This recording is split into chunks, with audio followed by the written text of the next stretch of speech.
Ce week-end, donc, c'est le salon du bien-être à Caen, l'occasion de faire un gros plan sur une plante, entre autres choses, hein, mais sur une plante aux nombreuses vertus. Les vertus que l'on connaît, puis il y a celles qu'on ne connaît pas, l'aloe vera. C'est d'abord c'est joli à regarder. Ouais. C'est une plante qui pousse à l'état sauvage dans le sud de l'Europe, dans beaucoup de régions tropicales et subtropicales.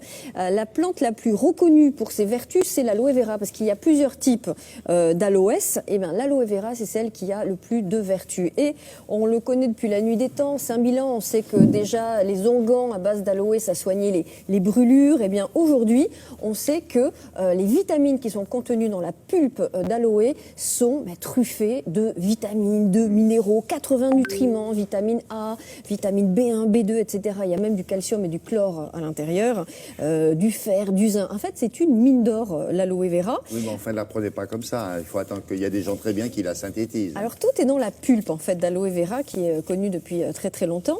Et on s'est rendu compte aujourd'hui que cette pulpe d'aloe permet de stimuler, en fait, nos défenses immunitaires et de lutter contre les micro-organismes qui nous dérangent au niveau intestinal. Peau, moi, et bien justement, ce n'est plus du tout pour la peau. L'aloe vera, maintenant, ça peut se boire, ça peut s'ingérer, ça peut être consommé comme un aliment lambda. Alors, quels sont précisément les composants de l'aloe vera et surtout quels sont les mécanismes d'action de cette plante et de ses principes actifs? Reportage.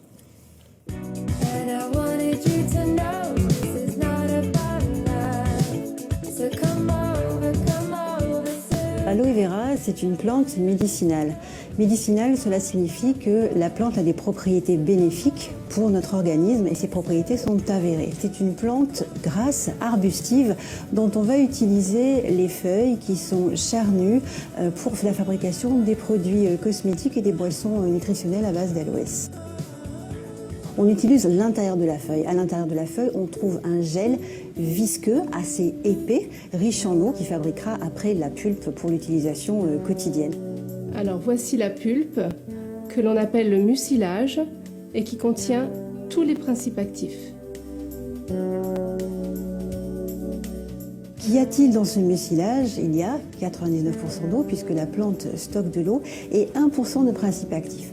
Les principes actifs sont très très nombreux puisqu'on va en trouver environ 250. On a une synergie de tous ces principes actifs entre eux. La sémanane, le glucide complexe, est effectivement à l'origine sûrement des effets sur notre organisme. L'aloe vera a différentes vertus. De manière traditionnelle, on sait parfaitement que l'aloe vera en usage externe, en application sur la peau, a des vertus anti-inflammatoires, cicatrisantes, hydratantes, apaisantes.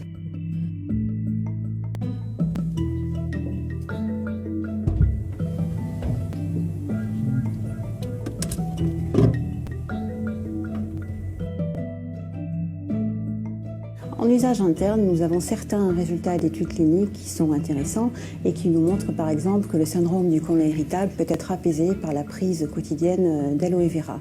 La même chose pour des ulcères digestifs qui vont être cicatrisés beaucoup plus rapidement. On peut dire donc que l'aloe vera en usage interne est anti-inflammatoire, stimule les défenses naturelles. On va aussi avoir un effet antifatigue, donc c'est vraiment un booster de santé. L'aloe vera, en complément alimentaire buvable, reste un complément alimentaire. Ce n'est pas un médicament. Donc effectivement, on y restera dans le conseil quotidien avec apport de bien-être. Magique. Alors, première remarque, à la télévision, vous avez vu, il y a des caméras dans les réfrigérateurs. Dans les réfrigérateurs.